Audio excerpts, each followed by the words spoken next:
आज हम लोग शुरू करते हैं बायोलॉजी का पहला चैप्टर और जिसका नाम है लाइफ प्रोसेसेस। ये चैप्टर खुद में 7 से 8 मार्क्स वेटेज कैरी करेगा। और अगर ये 8 मार्क्स का आएगा तो रिप्रोडक्शन कम हो जाएगा। रिप्रोडक्शन चैप्टर से 4 या 5 मार्क्स का क्वेश्चन आएगा। और अगर रिप्रोडक्शन चैप्टर से 8 मार्क्स का क्वेश्चन आता है तो इससे 4 से 5 मार्क्स का क्वेश्चन आता है। ये दोनों में से किसी एक चैप्टर से ज़्यादा क्वेश्चन आता है, दूसरा से कम आता है। ठीक है, हम लोग इस चैप्टर में हर वो टॉपिक को कवर करेंगे अच्छे तरीके से जो बोर्ड के पॉइंट ऑफ व्यू से ज़्यादा इंपॉर्टेंट होगा। बाकी टॉपिक्स को भी पढ़ते जाएंगे, लेकिन जो बोर्ड के पॉइंट ऑफ व्यू से इंपॉर्टेंट होगा उसके ऊपर स्टार मार्क लगा देंगे, उसको अच्छे से रिवाइज करके। वो तो हर बच्चा जहाँ जहाँ स्टार मार्क लगा वो हर बच्चा किसी ना किसी तरीके से रट लो। और बायोलॉजी से ज़्यादा कॉम्पिटेंसी बेस्ड क्वेश्चन पूछने के आसार नहीं है, मतलब ज़्यादा कॉम्पिटेंसी बेस्ड क्वेश्चन यहाँ से अराइज नहीं हो पाता है। तो जो भी ट्रिकी क्वेश्चंस वगैरह होता है वो केमिस्ट्री से होता है और थोड़ा बहुत फिजिक्स से होता है। फिजिक्स से बहुत ज़्यादा नहीं, केमिस्ट्री से सबसे ज़्यादा ट्रिकी बेस्ड क्वेश्चंस आते हैं।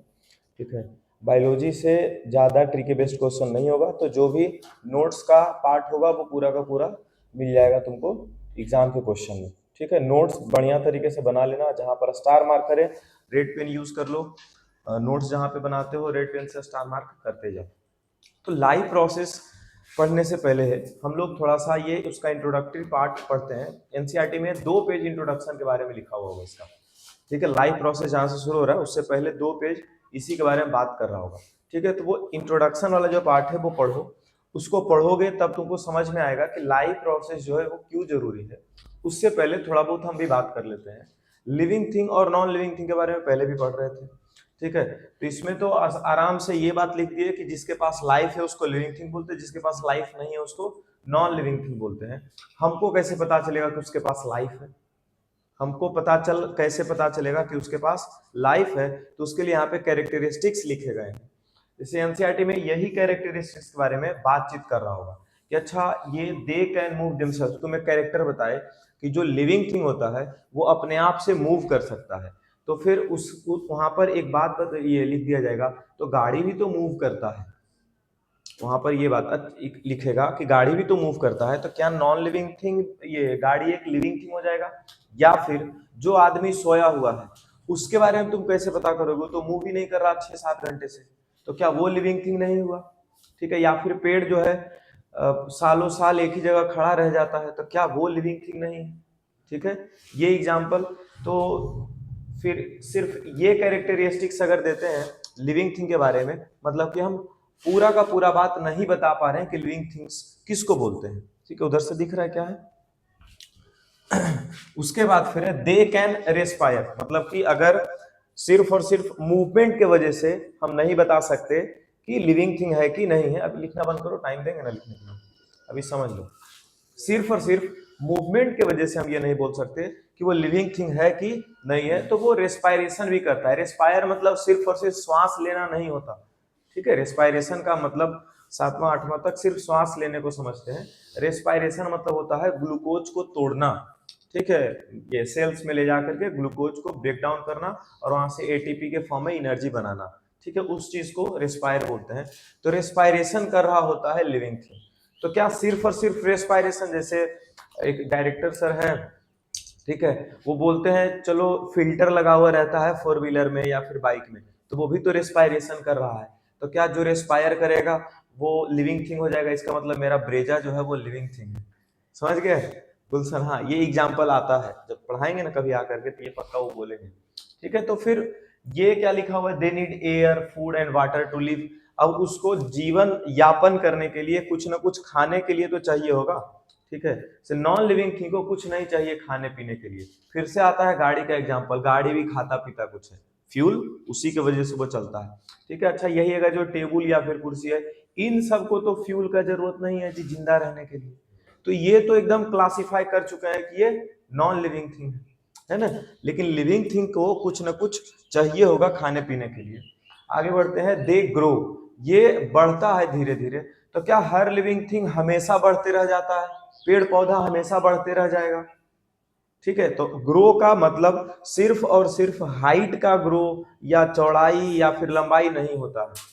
ठीक है, ग्रो जिसको ग्रोथ से रिलेटेड है, ग्रोथ और डेवलपमेंट। ठीक है, जैसे कि एक आदमी का भी हाइट एक उम्र के बाद आकर के रुकता है।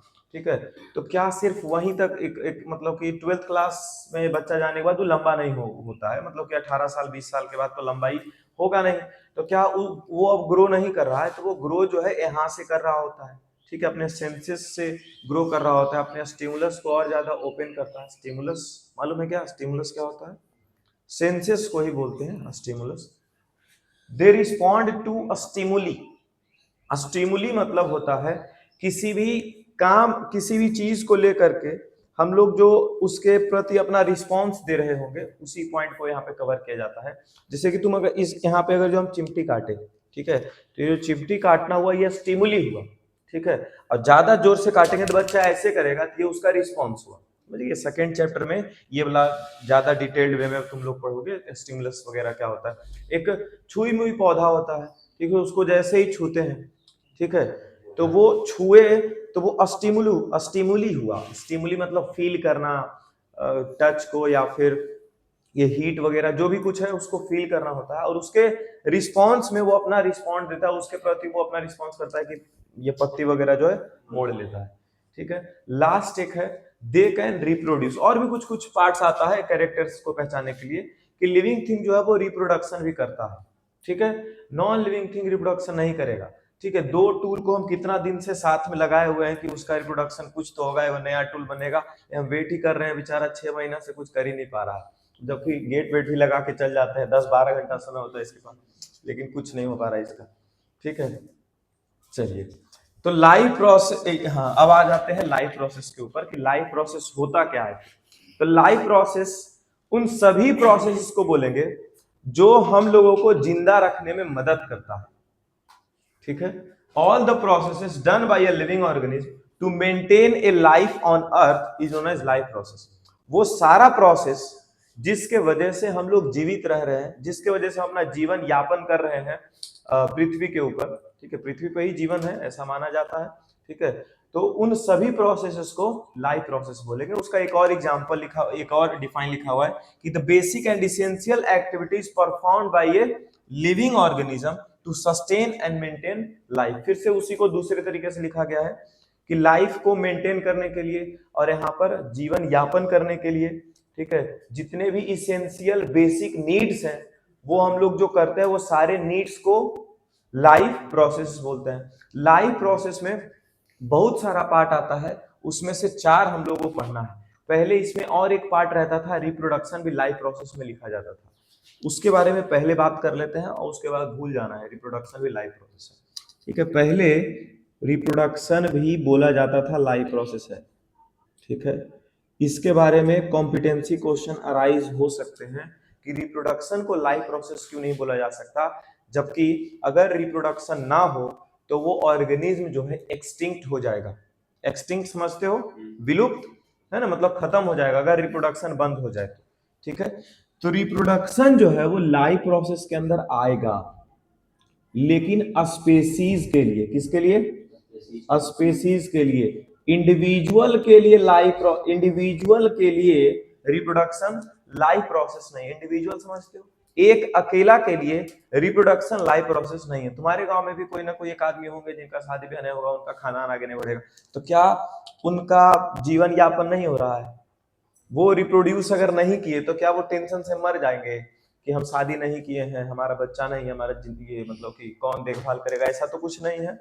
ठीक है, मतलब कि रिप्रोडक्शन जो है वो एक अकेला इंडिविजुअल के लिए, वो एक अकेला कोई भी ऑर्गेनिज्म हो, बैक्टीरिया हो या फिर एल्गी हो या फिर फंगी हो या फिर एनिमल हो या फिर प्लांट हो, वो एक अकेला अगर प्लांट है, एक अकेला अगर जो आम का पौधा है, चलो उससे आम नहीं निकल रहा है 10-20 साल से, है ना, 10 साल से हम लोग वेट कर रहे हैं कि अब इसका खून खोलेगा, आम देगा हमको।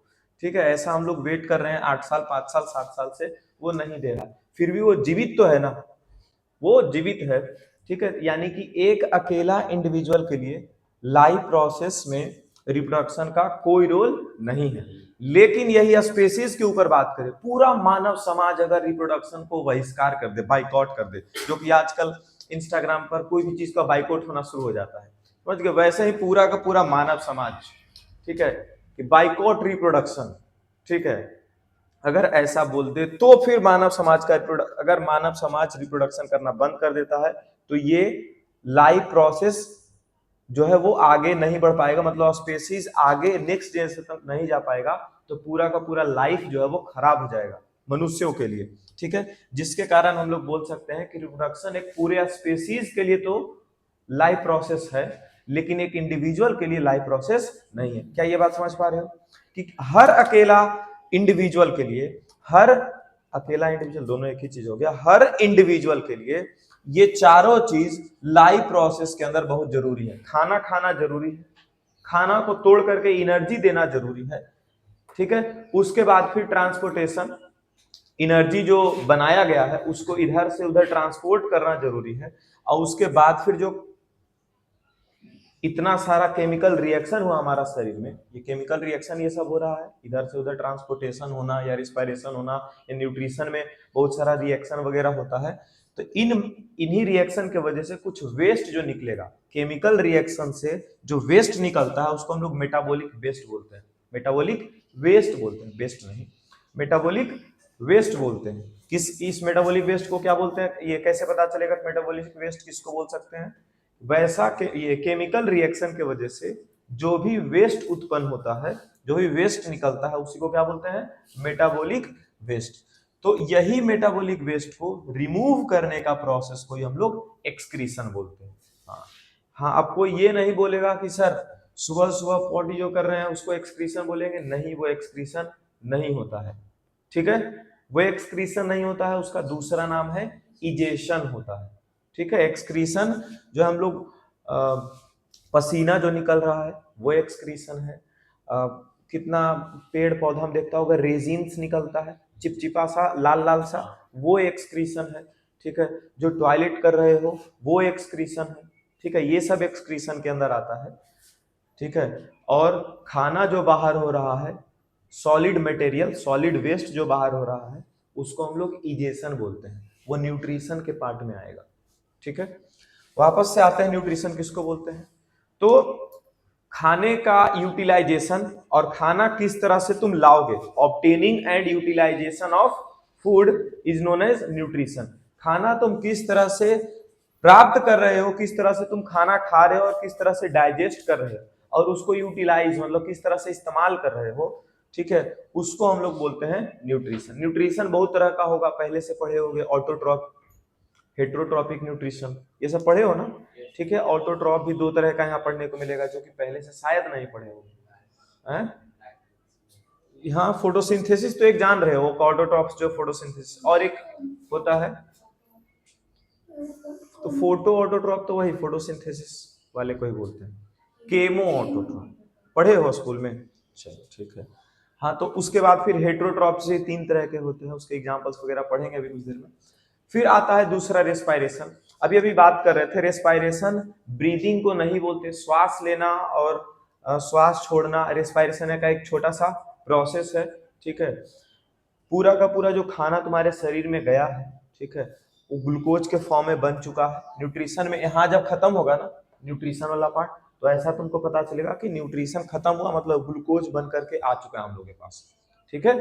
अब ग्लूकोज को भी तोड़ना है, ग्लूकोज से हम लोग को डायरेक्ट एनर्जी नहीं मिलता, ग्लूकोज को भी ब्रेक डाउन किया जाता है energy in the form of ATP लाने के लिए। हम लोग को एनर्जी जो मिल रहा होता है वो एटीपी के फॉर्म में मिल रहा होता है, तो वो एनर्जी तक पहुंचाने में मदद करेगा हमारा रेस्पायरेशन, ठीक है।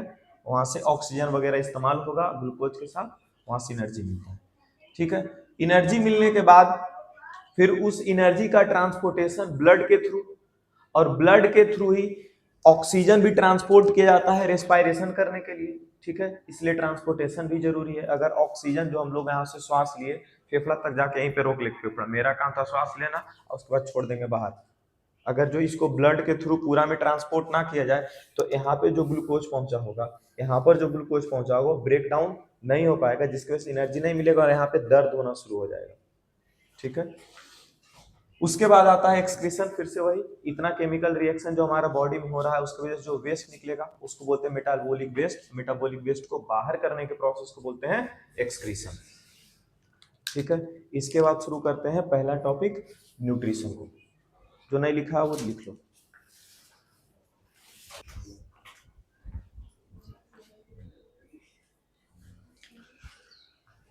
चलो पहला टॉपिक पढ़ लेते हैं हम, न्यूट्रिशन। न्यूट्रिशन का फिर से वही डिफाइन यहाँ भी लिखा है, ठीक है, कि वो प्रोसेस जिसके थ्रू हम लोग फूड को प्राप्त करते हैं, यूटिलाइज या फिर डिराइव, मतलब कैसे हम लोग फूड को प्राप्त कर रहे हैं और उसको कैसे यूटिलाइज कर रहे हैं, मतलब कैसे यूज कर रहे हैं, इसी पूरे प्रोसेस को हम लोग बोलते हैं न्यूट्रिशन। मतलब the process by which food is derived और utilise is known as nutrition. अब न्यूट्रिशन में से मतलब कि हम लोग फूड को ही खा रहे होंगे, फूड को यूटिलाइज कर रहे होंगे, ठीक है, तो यहाँ पे रोल ऑफ फूड या फिर रोल ऑफ न्यूट्रिशन, ये दोनों में से कोई भी एक चीज बोलेगा, रोल ऑफ फूड नहीं तो रोल ऑफ न्यूट्रिशन। एक मार्क्स में बहुत कम चांसेस होता है कि ये सब चीज पूछा जाए, लेकिन फिर भी रोल ऑफ फूड, सबसे पहले तो एनर्जी प्रोडक्शन का काम करेगा, एनर्जी प्रोडक्शन का काम करेगा। अच्छा, सेल का ग्रोथ होना या फिर सेल का डेवलपमेंट होना, ये भी काम कौन करवाएगा, फूड या फिर न्यूट्रिशन। सेल का ग्रोथ या सेल का डेवलपमेंट समझते हो, सेल का जैसे एक छोटा बच्चा अगर जो बड़ा हो रहा होता है, ठीक है, तो वहां पर सेल का ग्रोथ या फिर सेल का डेवलपमेंट होता है।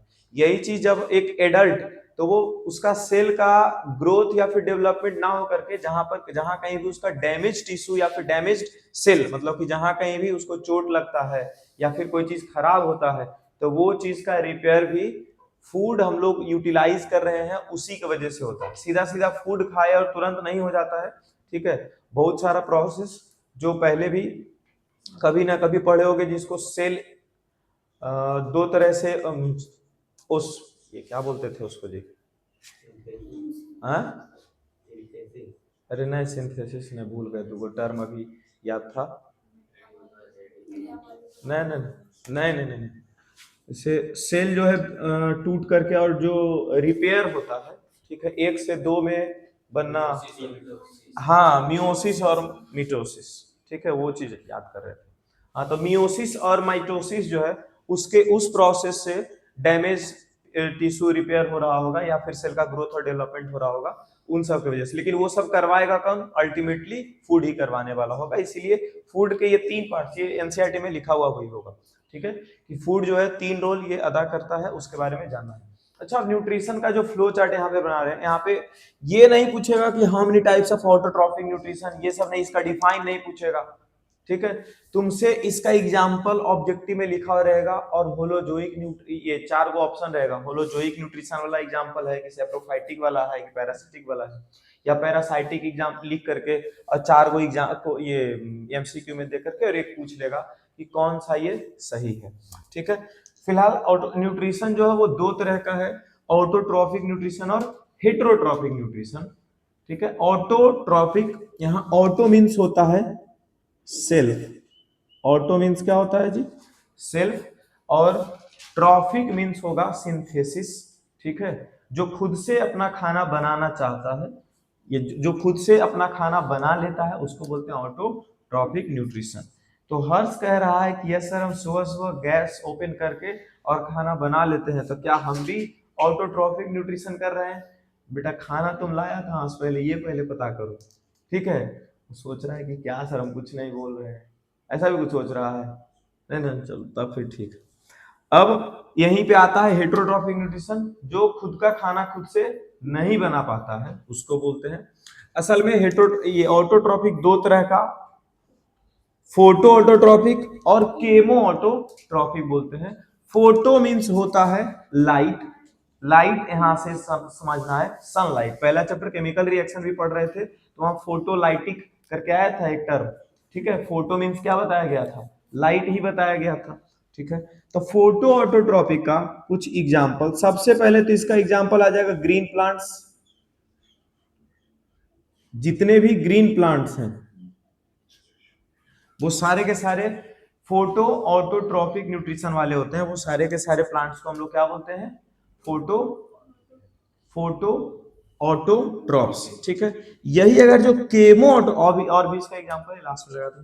केमो ऑटोट्रॉपिक जो है वो क्या होता है, केमिकल्स के मदद से जो ऑर्गेनिज्म अपना खाना बनाता है उसको हम लोग बोलते हैं केमो ऑटोट्रॉपिक। इसका एक एग्जाम्पल है पर्पल सल्फर बैक्टीरिया। ठीक है, याद रखेंगे।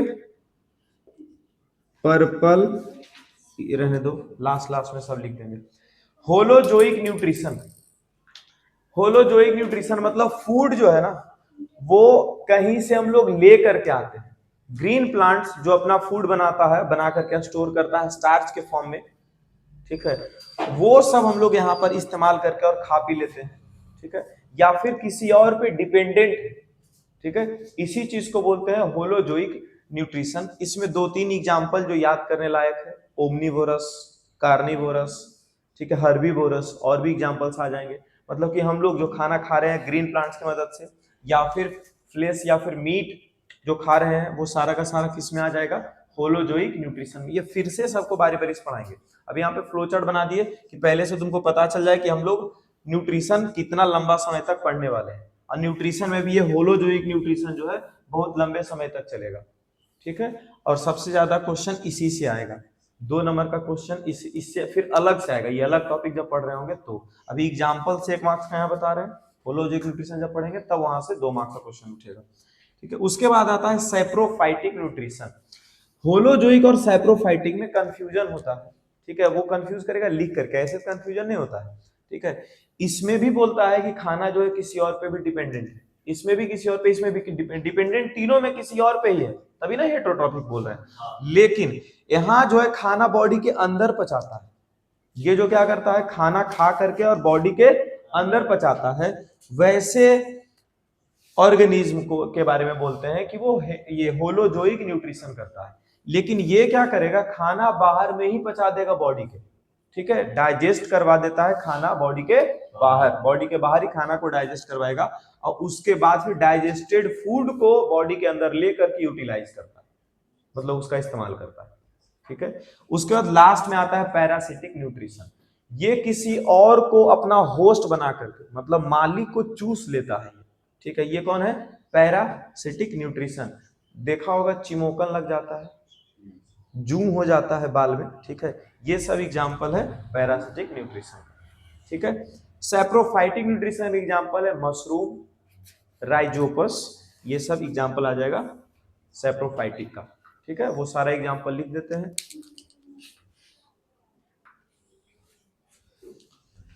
देखो यहाँ तो जो भी एग्जांपल लगाना था लगा ही लिए। इसके बाद फिर आ जाता है ऑटोट्रॉफिक न्यूट्रिशन। वैसा ऑर्गेनिज्म जो खुद से खाना बनाता है। इसे ऑटो का मतलब यहाँ पे क्या हो जाएगा जी, सेल्फ, और ट्रॉफिक का मतलब क्या हो जाएगा,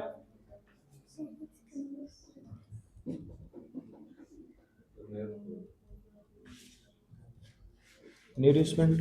न्यूरिशमेंट मतलब फूड बनाना ही। ठीक है, जो सेल्फ न्यूरिशमेंट करने वाले फूड है, मतलब जो खुद का खाना खुद से बनाने वाले ये ऑर्गेनिज्म है, उनको हम लोग बोलते हैं ऑटोट्रॉफिक न्यूट्रिशन। अब ऑटोट्रॉपिक न्यूट्रिशन भी 2 तरह का हो जाएगा, फोटो ऑटोट्रॉपिक न्यूट्रिशन, और दूसरा हो जाएगा केमो ऑटोट्रॉपिक न्यूट्रिशन। फोटो मतलब होता है लाइट, फोटो मतलब कौन सा एनर्जी हो जाएगा यहाँ पे, लाइट एनर्जी। मतलब यहाँ ऑर्गेनिज्म जो है वो लाइट एनर्जी, और लाइट एनर्जी क्या, सनलाइट होगा। ठीक है, लाइट एनर्जी का इस्तेमाल करके अगर अपना खाना बना रहा है, तो वैसे न्यूट्रिशन को हम लोग फोटो ऑटोट्रॉपिक न्यूट्रिशन बोलते हैं। उसके अंदर green plants, Euglena, blue green algae example आता है। अच्छा, ब्लू ग्रीन एल्गी का दूसरा नाम साइनोबैक्टीरिया है। ऐसा क्यों हुआ होगा कि ब्लू ग्रीन का दूसरा नाम साइनोबैक्टीरिया रखा गया होगा? पहले के जमाने में जब उतना साइंस डेवलप नहीं था, तो उस टाइम पे जो भी ऑर्गेनिज्म ये फ्लोट करता था ना पानी में, जो भी ऑर्गेनिज्म पानी में तैरता था, उस ऑर्गेनिज्म को एल्गी बोलते थे। ठीक है, जो पानी में तैरता हुआ दिखता था, तालाब वगैरह में देखता होगा, काई लग जाता है ना, उसी चीज को हम लोग बोलते हैं एल्गी। जो काई रहता है ना, उसी को इंग्लिश में बोलते हैं एल्गी। ठीक है, और उसका कलर जो वो ब्लू ग्रीन था, इसीलिए उसको बोलते थे ब्लू ग्रीन एल्गी। अच्छा, लेकिन बाद में जब इसी के बारे में पढ़ाई किया गया तो बैक्टीरिया निकला। ठीक है, वो एल्गी नहीं निकला, वो क्या निकला, बैक्टीरिया। ये नहीं समझना है कि एल्गी और बैक्टीरिया सेम होता है। अलग अलग चीज होता है। ठीक है, जब इसके बारे में पता किया गया तो उसका कैरेक्टर जो बैक्टीरिया वाला था, तो पहले तो उसको ब्लू ग्रीन एल्गी के नाम से जानते थे, अब उसी चीज को साइनो बैक्टीरिया बोलते हैं। ठीक है, यहाँ फोटो लाइट एनर्जी। अच्छा, इसके बाद अब फोटो ऑटोट्रॉपिक न्यूट्रिशन में वो एक आता होगा सनलाइट के और क्लोरोफिल वाला, जो ऐसे करके 6CO2 plus H2O sunlight in the presence of chlorophyll, बचपन से छठा पांचवा क्लास से आ रहा है, बार बार रिएक्शन आ रहा है। तो अब 10th क्लास में भी वही वाला रिएक्शन पढ़ेंगे, लेकिन वो रिएक्शन क्यों वैसे वैसे हो रहा है उसका मैकेनिज्म भी पढ़ेंगे, और वो भी इंपॉर्टेंट है। मैकेनिज्म में डायरेक्ट पूछ दिया था, मैकेनिज्म ऑफ फोटोसिंथेसिस। ठीक है, एग्जाम में एक बार पूछा गया, और जो एग्जाम में एक बार भी पूछा होता है, इसीलिए हम लोग PYQ करते हैं। ठीक है, जो एग्जाम में एक बार भी पूछा गया है, चांसेस है कि वो दोबारा पूछेगा ही पूछेगा, समझ गए। तो इसीलिए हम लोग एक तो 2008 से लेकर के 2022 तक एक अलग PDF किए हुए हैं, और 2022 के बाद 2023, 24, 25 वाला हर बार लास्ट में चैप्टर कंप्लीट होने के बाद करवाते हैं। ठीक है, तो जो क्वेश्चन पूछा हुआ है मतलब उसको ध्यान से पढ़ लेना है, वो क्वेश्चन आएगा ही आएगा। और वही चीज इस बार हुआ था, जब लास्ट के 2 महीना में प्रैक्टिस करवा रहे थे, तो लगभग साइंस तो 12 दिन में साइंस पढ़ा दिए थे, तो टेस्ट चलता था, उसका डिस्कशन चलता था, तब ना लगभग 30 दिन उसका टोटल लेक्चर लगा था साइंस कंप्लीट करने में। असल में पढ़ाया गया लेक्चर वो 12 दिन था, और उस 12 दिन में से टोटल 63 मार्क्स का क्वेश्चन डायरेक्ट आया था। ठीक है, जो PDF यहाँ पे खोलते थे प्रोजेक्टर की मदद से, वो डायरेक्ट क्वेश्चन आ जाता था, उसी से आया, समझ गए। ऐसा इसीलिए हुआ, साइंस हो या फिर सोशल साइंस हो, ये दो सिलेबस ऐसा है कि प्रीवियस ईयर क्वेश्चन तुम 3 साल 4 साल का बना दो, समझ गए। तुमको अगर जो 80 आउट ऑफ मतलब कि 80 में से 70 प्लस और 75 प्लस जाना है, तो ये दोनों का PDF पिछला 8 साल का बना करके रख डालो, समझ गए। 70 और 75 से ऊपर आ जाएगा, तुमको समझ में आए चाहे नहीं, रट लो तुम उसको, समझ गए, उतना मार्क्स आ जाएगा। तो वही चीज होता है जब लास्ट में हम लोग रिवाइज करते हैं। ठीक है, अब ये वाला जो सनलाइट का जो यहाँ रिएक्शन है, वो रिएक्शन को यहाँ पर फिर से लिख करके और बढ़िया से समझेंगे। लिखो तब।